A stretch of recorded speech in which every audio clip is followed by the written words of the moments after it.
귀한 찬양 감사드립니다. 오늘도 올라오면서 수심이 가득하게 올라왔습니다. 제 방에 앉아 있으면서 찬양을 들어보니까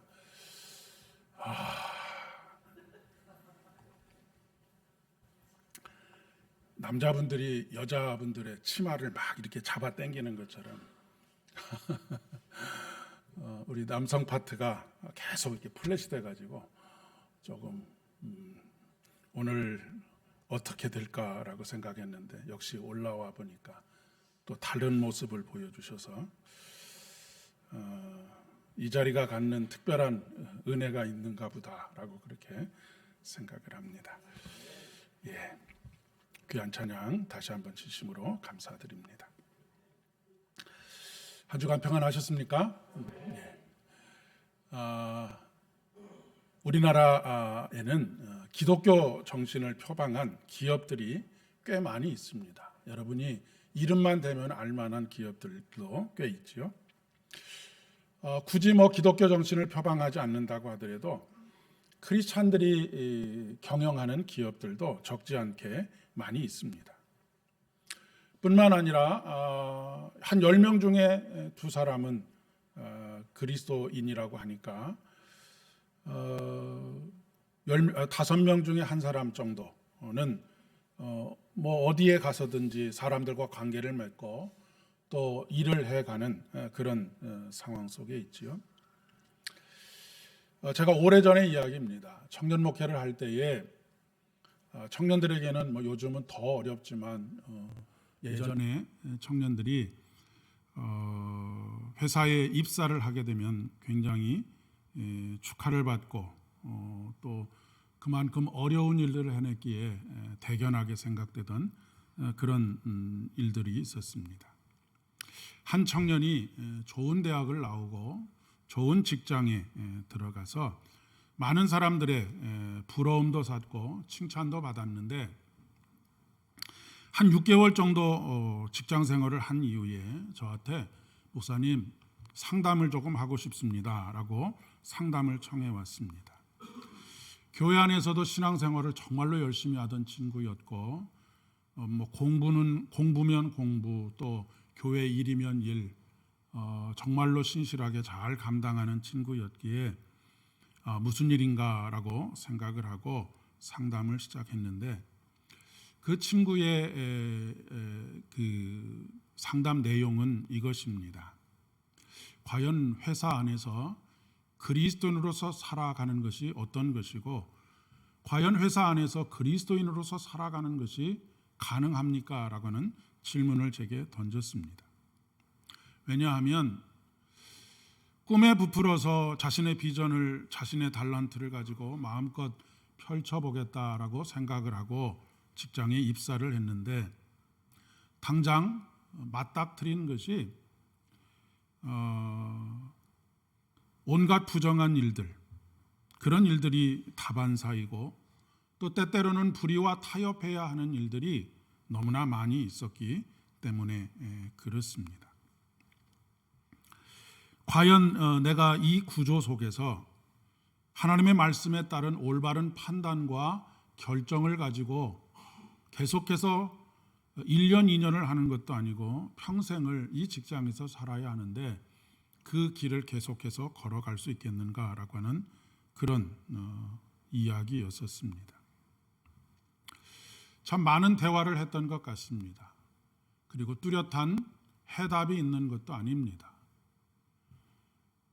그런데 그 많은 대화들 속에서 서로가 공감했던 한 가지는 그때 하나님의 말씀 앞에서 결단하고 그때를 살아가는 그런 방법밖에 다른 방법이 없겠다라고 하는 이야기였습니다. 일반 회사에 취직한 청년들의 고민도 깊지만 기독교 정신을 표방한 회사에 들어간 청년들의 고민도 그와 크게 다르지 않았습니다. 충분히 이보다 더 나은 직장에 들어갈 수 있는 그런 상황임에도 불구하고 이곳에 가면 신앙생활을 잘 할 수 있겠다 신앙생활을 잘 하면서 직장생활도 잘 할 수 있겠다라고 생각을 하고 들어갔는데, 여러 가지 손해를 감수하고 들어갔는데, 막상 들어가 보니까 기독교 정신을 표방하지 않은 기업과 크게 다르지 않는 모습을 가지고 있었다라고 하는 그런 이야기입니다. 잘못된 관행이 이곳에도 여전히 있고, 심지어는 신앙회라고 하는 이름으로 열정페이를 강요하거나 부당한 일을 강요하는 일들이 있었기 때문에 그렇습니다. 물론 그곳에서는 담배와 술을 하는 사람들은 거의 없고, 매주일 성경 공부도 하고 신우회로 모여서 예배도 드리는 그런 신앙의 경건한 모습들이 있었지만, 그 일들은 계속해서 되어지고 있는데, 신앙의 가장 근본이 되는 십계명, 그 계명조차도 전혀 지켜지지 않는 그런 모습을 가지고 있었다라고 하는 그런 이야기입니다. 신앙은 관계입니다. 내 회사만, 나만 좋은 신앙을 가지고 있다고 해서 그것이 전부가 될 수 없는 것이죠. 십계명은 크게 두 가지로 나누어져 있지 않습니까? 1계명부터 4계명까지는 하나님과의 관계가 어떠해야 하는가라고 하는 것이고, 5계명부터 10계명까지는 그러면 사람들 간의 관계는 어떠해야 하는가. 우리는 끊임없이 사람들 관계 속에서 부딪힘이 있기도 하고 갈등이 있기도 하고 하는 그런 속에서 살아갑니다. 기독교 정신의 핵심은 사랑인데, 사랑은 온데간데 없고, 사랑과 존중과 배려가 아닌 판단과 정죄가 있는 일들이 비일비재하게 일어나는 것을 볼 수 있게 되었다라고 하는 그런 이야기입니다. 물론 그렇지 않은 기업들도 참 많이 있습니다. 설교를 준비하면서 이렇게 조금 어떤 그 이야기들이 있을까라고 자료를 찾아보는 중에, 일산에 있는 한 그 여성이 CEO로 있는 기업인데, 이 기업은 특별히 기독교 그 정신에 입각해서 회사를 운영하고는 있기는 하지만, 그렇다고 해서 뭐 대단한 것을 하는 것이 아니었습니다. 그 회사가 많은 그 선망의 대상이 되고, 작은 회사이지만 큰 영향력을 끼치고 있는 이유는, 뭐 매주일 성경 공부를 한다거나 신우회로 예배를 드린다거나 이런 것이 그 회사가 그 많은 영향력, 선한 영향력을 끼치고 있는 것이 아니라, 이유는 간단했습니다. 근로기준법을 철저하게 지키고 있다라고 하는 것입니다. 하나님께서 우리에게 요구하시는 것도 크게 다른 것이 아닙니다. 기독교인이라고 해서 크게 희생하라라고 말씀하시는 것도 아니고, 가장 중요한 것은 기업을 경영하는 사람이든지 회사 생활을 하는 사람이든지 세상의 법에 크게 저촉되지 않는 그런 일상적인 삶을 살아가는 것만으로도 그것이 좋은 믿음의 본이 된다라고 하는 그런 이야기입니다. 물론 세상 속에서 신앙인으로 살아간다는 것이 쉽지 않습니다. 말씀대로 살아가려고 애쓰는 것은 더더욱이 쉽지 않습니다. 그렇기 때문에 수많은 그리스도인들이 현실과 타협하면서 살아갑니다. 교회 안에서는 신앙인의 모습으로, 교회 밖에서는 세상의 논리와 세상의 방식으로 살아가는 그런 길을 선택합니다.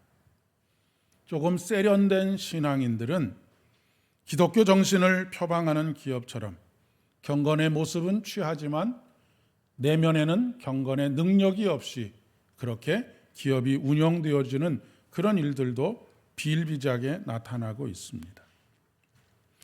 제가 아는 어떤 분은 늘 양복의 가슴 한켠에 주머니에 사표를 쓰고 그것을 가지고 다니는 분이 계셨습니다.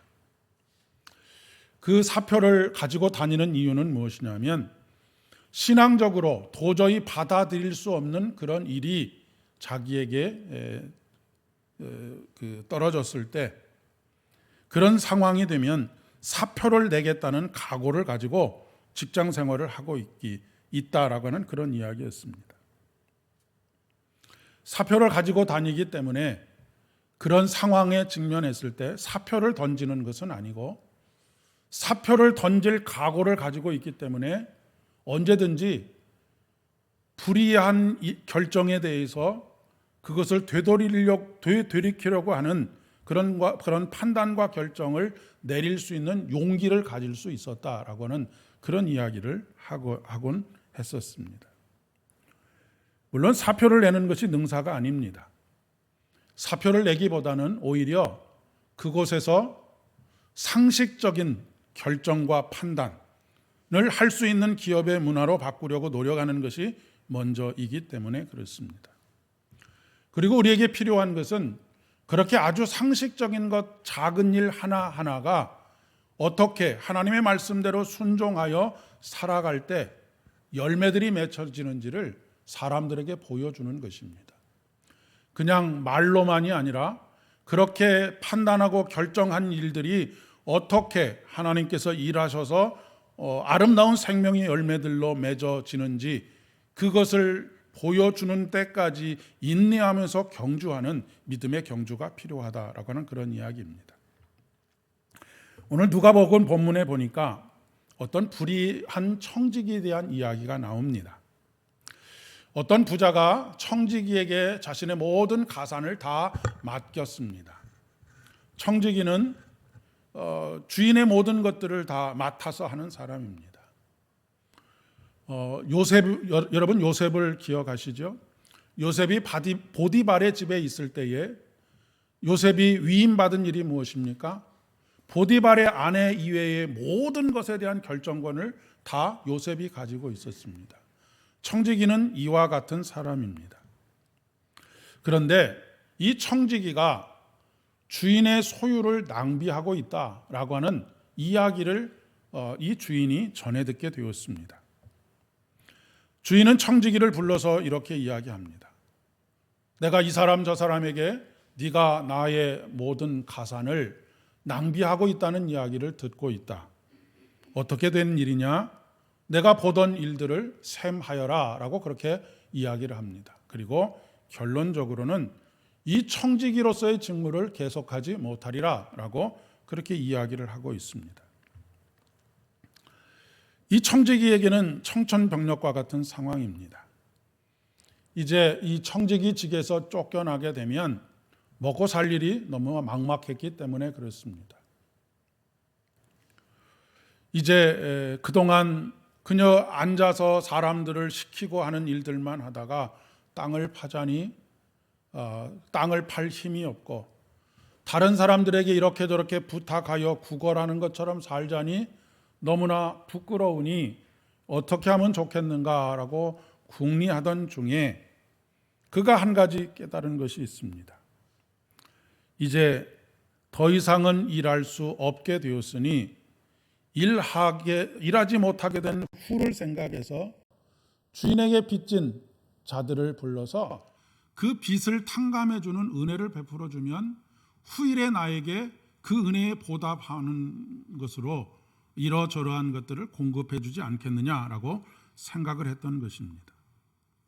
그래서 청지기는 주인에게 빚진 자들을 일일이 불러다가 너는 주인에게 얼마나 빚졌느냐라고 물은 후에 기름 100말을 빚졌습니다라고 하면 기름을 50말로 줄여줬고 너는 또 다른 사람에게 물었더니 나는 밀 100석을 빚졌습니다라고 말을 하니까 그러면 너는 밀 80석으로 다시 계약서를 쓰자라고 그렇게 이야기를 합니다. 여러분 우리가 상식적으로 생각하면 아주 나쁜 사람입니다. 그렇지 않습니까? 그동안 주인의 것을 낭비함으로 주인에게 큰 손해를 끼친 것도 모자라서 이제는 자기 마음대로 주인에게 빚진 사람들을 절반으로 깎아주기도 하고 20% 정도를 깎아주기도 하는 그런 일들을 벌이고 있기 때문에 그렇습니다. 우리가 생각하기에 도저히 용서할 수 없는 일임에도 불구하고 여기서 반전이 일어납니다. 주인이 어찌된 일인지 이 청지기를 지혜롭게 일을 처리했다라고 그렇게 하면서 칭찬을 합니다. 너무나 혼란스러운 일이 아닙니까? 도대체 주인의 것을 낭비했고 주인의 것을 자기 마음대로 탕감해 줬는데도 불구하고 왜 지혜롭게 일을 처리했다라고 말을 한 것일까요? 소유를 낭비해서 큰 손해를 끼치더니 받아야 할 것조차도 깎아줌으로 말미암아서 큰 손해를 끼쳤으니까 곤장을 수십 대를 쳐서라도 쫓아내도 그 시원찮을 판에 지혜롭게 일을 잘했다라고 그렇게 칭찬을 하고 있기 때문에 그렇습니다. 예수님께서 살아가시던 당시의 모습을 오늘 아모스서의 본문에서 유추해 볼 수가 있습니다. 물론 이 아모스 선지자는 예수님께서 오실 때보다 약 400년 이상의 전에 살았던 사람이기는 하지만 그 이후에 하나님의 음성이 들려지지 않는 400년의 중간기 시대도 이 시대와 크게 다르지 않았을 것이다 라고 그렇게 생각할 수 있습니다. 아모스서의 본문에 보니까 이렇게 기록하고 있습니다.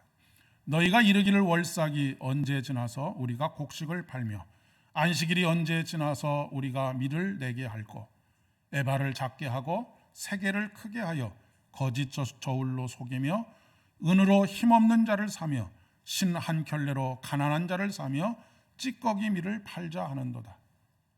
얼마나 부정과 불의가 판을 치는 그런 세상이었는가를 여실히 보여주고 있습니다. 여러분, 이스라엘이 멸망당하게 된 이유가 무엇인 줄 압니까? 이스라엘이 멸망당하게 된 이유가 바로 이 아모스서 본문에 있는 것처럼 거짓 저울로 속이며 은으로 힘없는 자를 사고 신 한 켤레로 가난한 자를 팔고 사는 이런 상황에 대해서 하나님께서 심판하신 것입니다. 이 아모스 선지자가 활동하던 시기에도 여전히 제사는 수도 없이 많이 드려졌습니다. 그리고 그 제사에 수많은 제물들이 드려졌습니다. 예배를 드리지 않았기에, 제사가 드려지지 않았기에 이스라엘이 멸망을 당한 것이 아니라 이런 상황 속에서도 하나님의 말씀은 사라지고 불의와 부정, 부패가 판을 치고 있는 이 세상에 대한 심판을 하게 된 것이죠. 하나님께서는 무엇인가를 재산이나 아니면 물건 같은 것을 빌려줄 때에 같은 동족에 대해서는 이자를 받지 말라고 레위기 25장에서 말씀하고 있습니다. 반면에 이방인들에게는 이자를 받을 수 있는데 보통 그 당시의 시대적인 상황 속에서 얼마의 이자를 받았느냐면 밀과 같은 곡식은 25% 정도의 이자를 받았고 감람류나 기름과 같은 것은 100%의 이자를 받았습니다.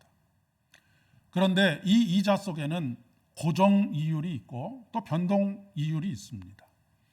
25%의 경우에 밀과 같은 경우에는 20%가 고정 이율이고 5% 정도는 변동 이율입니다. 그리고 기름과 같은 경우는 100% 중에 80%가 고정 이율이고 20% 정도가 변동 이율입니다. 변동 이율을 두는 이유는 무엇이냐면 그만큼 관리가 어렵거나 상하기 쉽거나 한 것들은 거기에서 상황에 따라서 흉년이 들었거나 아니면 큰 홍수가 났거나 이런 변동적인 상황 속에서 그렇게 이자를 받았던 것입니다. 이 자체만으로도 엄청난 고리대금업이 아니겠습니까? 25% 그런데 기름과 같은 경우는 100%의 이자를 받았다라고 하는 사실입니다. 이것이 오늘 본문의 말씀, 누가복음의 말씀이 이유가 되기도 합니다. 불의한 청지기가 주인에게 빚진 자들을 불러서 기름을 100말 빚졌다라고 이야기를 하니까 50%를 딱 깎아서 50말을 빌려간 것으로 하자라고 그렇게 적지 않습니까? 밀을 100석을 빌린 사람에게는 20%를 딱 깎아서 80석을 빚진 것으로 하자라고 계약서를 다시 쓰고 있습니다. 이렇게 한 이유가 있습니다. 같은 동족인 유대인들에게 하나님께서 이자를 받지 못하도록 했기 때문에 어떤 편법을 사용을 했느냐면 80석을 빌려간 사람에게 20석을 더 빌려간 것으로 해서 100석을 빚졌다라고 그렇게 계약서를 쓴 것이지요.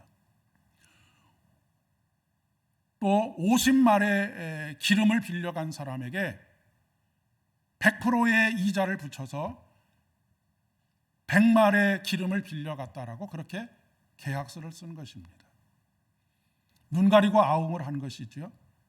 그러면서 사람들에게는 나는 아무에게도 같은 동족에게는 이자를 받지 않는다라고 그렇게 이야기를 했고, 사람들은 그것을 가지고 어떤 사람은 그 내용을 알고 있는 사람은 비웃었겠지만 그것을 모르는 사람들은 존경의 눈으로 쳐다보고 있지 않았겠습니까?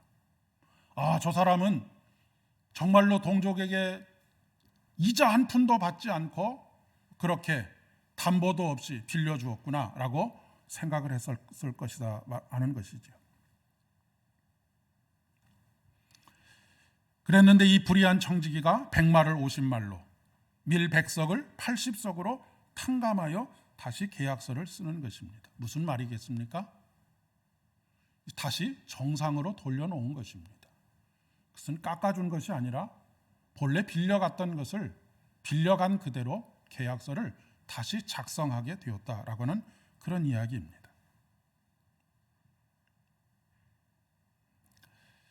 이제서야 하나님의 말씀대로 실천하게 된 것을 말하는 것입니다.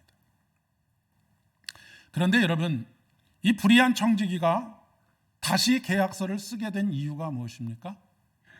청지기에서 물러나지 않아도 된다고 했다면 이 청지기는 다시 계약서를 쓰지 않았을 것입니다. 이제 청지기직에서 쫓겨나게 된 상황이 되었으니 이 일을 하게 된 것이죠. 우리 모든 인생은 하나님께서 정하신 때가 있습니다. 70년을 살다 가는 사람이 있는가 하면 80년, 90년, 100년을 살아가는 사람이 있습니다. 하나님께서 우리에게 정해진 때가 되었을 때 이제는 내가 너에게 맡겨둔 모든 것을 셈하자라고 그렇게 말씀하십니다. 우리 모두가 하나님의 심판대 앞에 서야 하는 것입니다. 여러분은 그때 어떤 모습으로 서기를 원하십니까?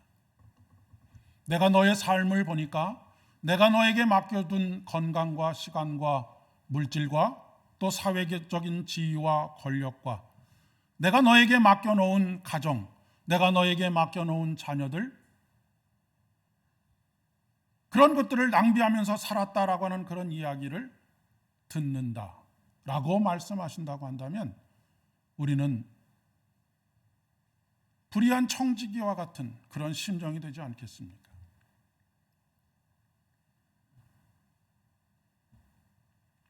하나님께서는 우리에게 하나님께서 맡기신 재능과 시간과 건강과 수많은 것들을 어떻게 사용하였는지를 판단하실 것입니다. 그 판단의 기준은 오직 한 가지입니다. 하나님의 말씀대로, 복음의 정신대로, 하나님의 뜻대로, 하나님의 계획대로 그것을 사용했느냐라고 하는 것입니다.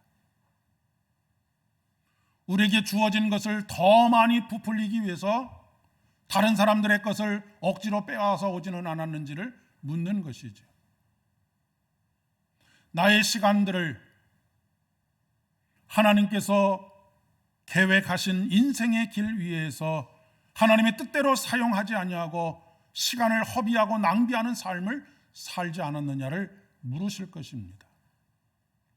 사도 바울은 그렇게 우리에게 이야기하지 않습니까? 세월을 아끼라, 때가 악하니라.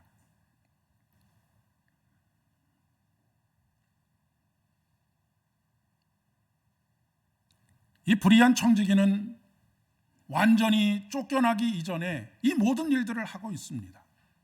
그렇다고 한다면 우리가 하나님께 부르심을 받고 하나님의 심판대 앞에 서기 이전에 불의한 청지기처럼 다시 지혜로운 일들을 해야 하지 않겠습니까? 하나님께서 사용하시기를 원하시는 시간들을 하나님을 위해서 사용하는 것입니다. 여기서 하나님을 위해서 사용한다라고 하는 것은 와서 교회 일을 하시라는 이야기가 아니라 여러분의 인생의 시간들을 여러분의 삶의 자리에서 어떻게든 하나님의 말씀대로 살아가려고 하는, 그분의 계획대로 그분의 뜻대로 살아가려고 하는 몸부림이 있어야 한다라고 하는 것을 말씀하고 계시는 것입니다. 그런데도 우리가 하나님의 말씀대로 살지 못하는 이유가 무엇일까요? 끝날 날을 생각하지 않거나 끝날 날이 아직 멀었다라고 생각을 하기 때문입니다. 종말이라고 하는 것은 물리적으로 세상의 마지막 날이 될 수도 있고 우리 개인의 죽음의 날이 될 수도 있습니다. 그러나 성경이 말하는 종말이라고 하는 것은 하나님 앞에 서는 것이 종말입니다.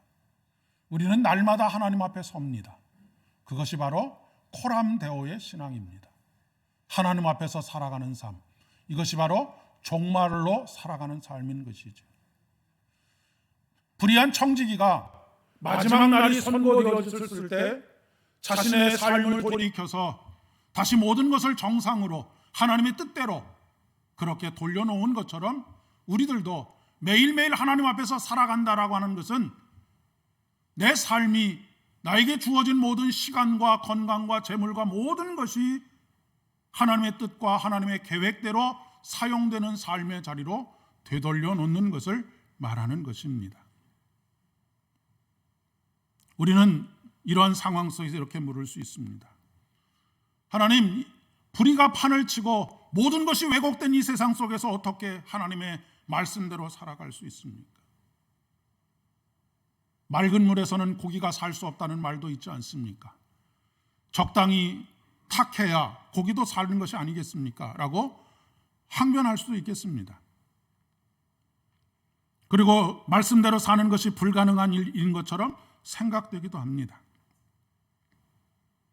충분히 이해가 됩니다.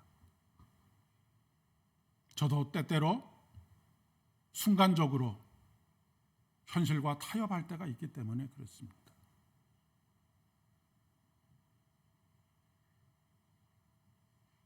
그러기에 늘 우리는 벼랑 끝에 선 사람처럼 살아야 합니다. 그렇지 않을 때 하나님께서 우리를 벼랑 끝에 세우기도 하십니다. 출애굽을 한 모세와 이스라엘 백성들은 홍해 앞에 섰습니다. 뒤에서는 수많은 마차와 말들과 병사들이 쫓아오고 있습니다. 그리고 그들이 건너려고 하던 홍해의 그 통로는 좌우로 큰 절벽이 세워져 있는 곳입니다. 뒤로도 도망갈 수 없고 좌우로도 도망갈 수 없습니다.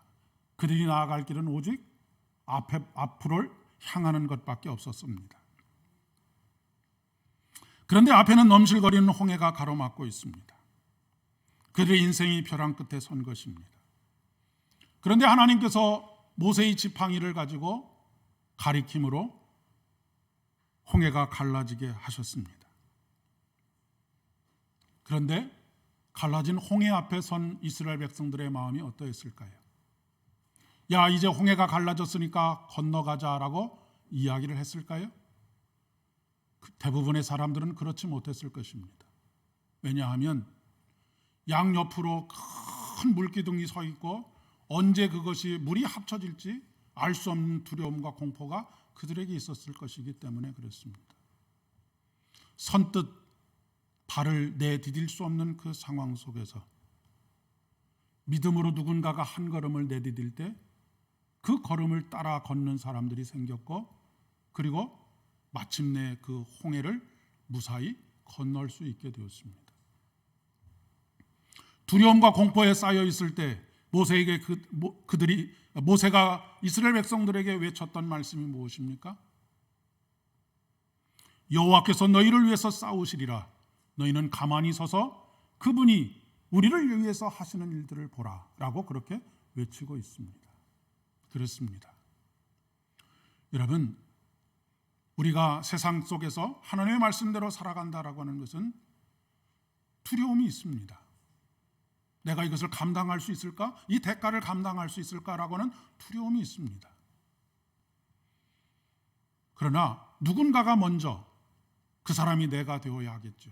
누군가가 먼저 믿음으로 한 걸음을 내디딜 때 또 다른 사람들이 두려움에 갇혀서 걸음을 내딛지 못하던 어떤 사람이 다시 그 걸음을 따라 걸음을 내딛게 되는 것입니다. 그리고 그 안에서 하나님께서 우리를 위해서 일하시는 것이죠. 목구멍이 포도청이라는 말이 있습니다.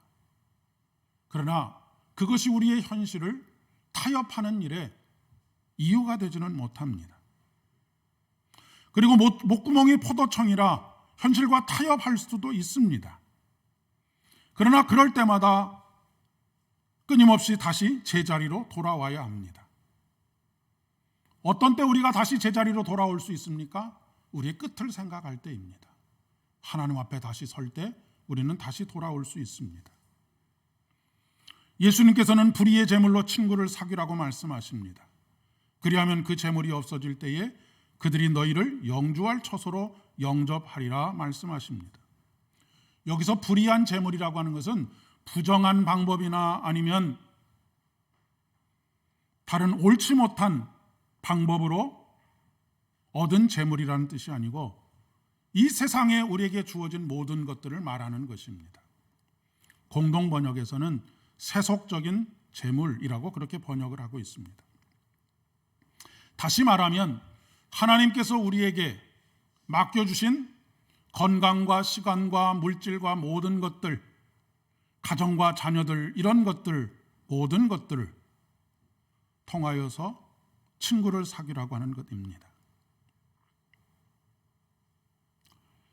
여기서 말하는 친구를 사귀라라고 하는 것은 그저 끼리끼리 모여라라고 하는 그런 이야기가 아닙니다.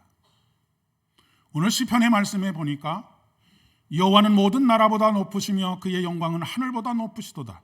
여호와 우리 하나님과 같은 이가 누구리요?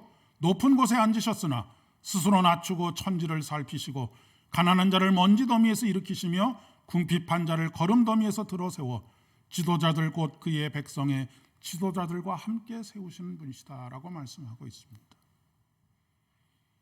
불의한 재물로 친구를 사귀라라고 하는 것은 우리가 누구보다 우월한 자리에서 누군가를 판단하는 것, 누군가를 구제하는 것, 그런 것이 아니라 성육신하신 하나님, 높고 높은 보좌를 버리시고 이 땅에 오셔서 가난한 자를 먼지 더미에서 들어 올리시고 궁핍한 자를 거름 더미에서 들어 올리시고 지도자들 곧 그의 백성들의 지도자들과 함께 세우는 그런 사람을 사귀는 것입니다. 예수님께서 이 땅에 오셔서 죄인과 세리와 창기들의 친구가 되어주신 이유가 바로 여기 있는 것이죠. 우리 사회의 가장 밑바닥에 있는 사람들의 이웃이 되어주는 것, 그것이 바로 하나님께서 우리에게 맡기신 사명이고 우리에게 시간을 주신 이유이고 우리에게 물질을 주신 이유이며 우리에게 가정을 주신 이유이기도 하고 그렇다라고 하는 것입니다. 하나님께서 맡기신 것을 자기 멋대로 자기 생각대로 사용하지 않고 하나님의 뜻대로 살아가는 것이죠. 여러분, 하나님의 충성된 종이 된다라고 하는 것은 대단한 업적을 이루는 것이 아닙니다. 큰 성공을 이루는 것도 아닙니다. 그저 맡겨주신 건강과 시간과 물질과 사회적인 지위나 가정이나 자녀들이나 이런 것들을 통하여서 묵묵히 하나님께서 뜻하신 바를 실천해 가는 것입니다.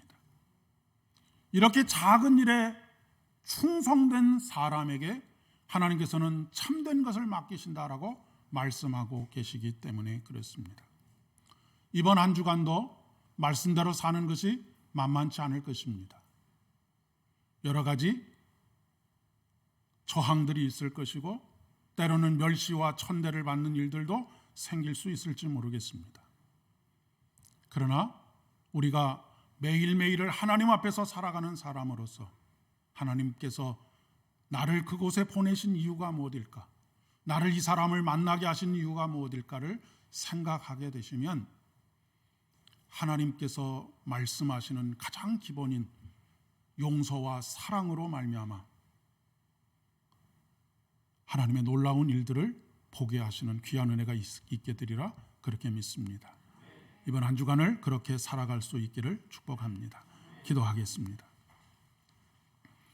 자비와 긍휼이 풍성하신 참 좋으신 아버지 하나님, 감사를 드립니다. 오늘도 우리에게 도전적인 말씀을 허락하여 주셨사오니 듣고 끝나는 것이 아니라 매 순간마다 우리가 판단하고 결정해야 할 때에 하나님의 말씀대로 판단하고 결정할 수 있는 용기를 허락하여 주시기를 간절히 소망합니다.